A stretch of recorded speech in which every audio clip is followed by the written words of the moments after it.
Hey there gamers, today we're going to talk about Amber Isle. I had the opportunity to get a first look of this cute new dino game days before release, and I know I always say this, but I'm absolutely obsessed. This game totally gives off some Animal Crossing vibes, but dare I even say it? I think it might be better. Snarkiness aside, I'll just say that if you're a huge fan of ACNH, then I highly recommend that you give this game a try. I've only barely scratched the surface of this game, so this video isn't going to cover every possible aspect.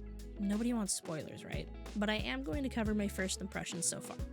So what exactly is Amber Isle? Coming out on PC and Nintendo Switch this month, this game takes you on a journey through a prehistoric island filled with quests, crafting, and adorable characters, also known as paleofolk. Seriously, every single character so far, aside from this grumpy fossil, is absolutely precious, and I'm not really one to get caught up with NPCs. While on the island, your main goal is to help restore the whole place to the vibrant destination that it used to be. Right now it's pretty dingy and only like 2 people live there. Let's get into character creation. In the beginning, you'll get to create your own custom dino. You can either choose from presets if you're not really into the details of this, or you can go absolutely ham and choose every little detail that you can possibly think of. Choose from different heads, mouths, body shapes, markings. You get it. And you can even choose from primary, secondary, and tertiary color options. The possibilities are absolutely endless. Honestly, the amount of colors you can choose from, in my opinion, is crazy. I can see a lot of people here taking at least an hour customizing their little dino to absolute perfection. I will say I don't usually take much time with character creation. Like, I'll maybe change the hair or eye color and call it a day. But honestly, I enjoyed this part so much. I touched on this a little, but wanted to go a bit more into detail on the other islanders. As I said earlier, there are only a few inhabitants at the start, and your main goal is essentially to get out-of-towners to become permanent residents. Sound familiar? Now, to bring in the new prospective islanders, you first have to fulfill requirements to make them want to stay. Each person is different, and you're able to check here for the exact requirements. Once those requirements are met, you can send invites to become permanent residents. Once they accept, you can then build their houses and other upgrades through questing and gathering. That's just one half of NPC interaction, though. After you've managed to get them to stay,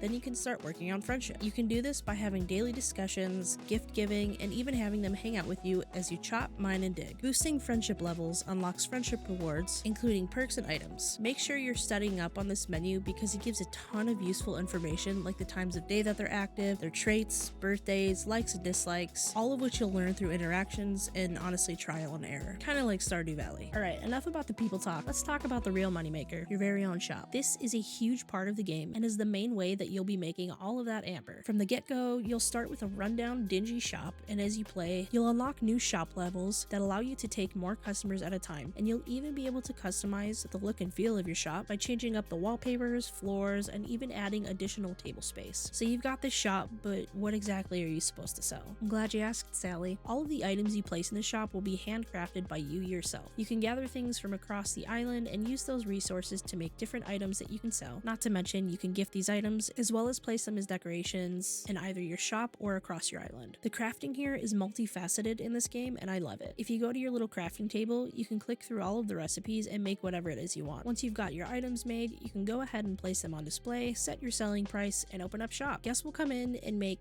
an absolute mess of things, so make sure that you keep the place clean while also tending to your counter to haggle selling prices, buy items off of paleofolk, and even take special orders, which will give you a day or two to make exactly what it is they want. I think the most fun thing here that you can do is actually make recommendations. So your customer will come in, tell you a little tiny bit about what they want, and you can dig through what you have to find exactly what they're looking for. You might not always have what they want, so make sure to keep some extra things on hand. My least favorite part, honestly, is the haggling, because most of the time, these extinct punks just try to rip you off because you're friends with them. Jokes aside, I don't actually hate this part of the game. It's not a criticism. I'm just really greedy and I want all of the money. This next part I wanted to touch on is one of my favorites, and it's the goals menu. There's 2 parts to it. So the first is this here, which is basically like a giant checklist of tasks to do on the island. Now there's all of these tabs here for different branches, and in each branch, there's all of these tasks. The tasks have multiple levels, and as you complete one level, you can collect what's called inspiration, or experience points if you will. Inspiration can be collected from selling as well, but this is where you'll be getting a majority of it. Now what the heck do you even do with this inspiration? Well, in this menu, you can use it to unlock new crafting recipes. These are the recipes you can either craft for selling, decorating, or gifting. Not only that, but you can even unlock perks for each of the categories, such as point boosts and item desirability. This could be an entire video on its own, so I'm just going to stop here and let you discover all of this for yourself.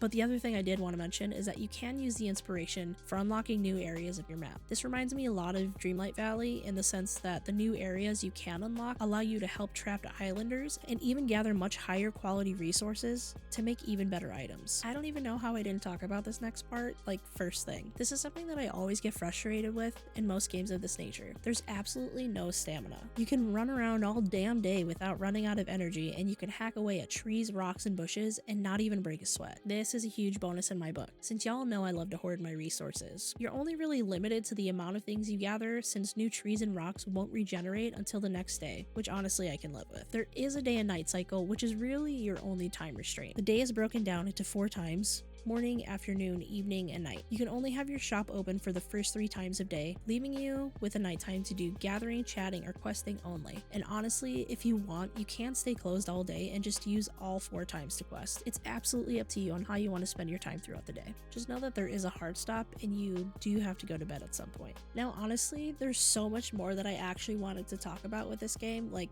I had an entire list, but I'm not going to go through everything because we would be here forever. Also, I don't really want to give everything away. I've only played for a bit and so far I'm absolutely loving it. I personally can't wait to dig deeper into the story, crafting, and character development. If you're looking forward to digging your claws into this game, then let me know down in the comments. And don't forget to give this video a thumbs up. If you're looking for more, then check out this video here. Until next time, my friends. Peace.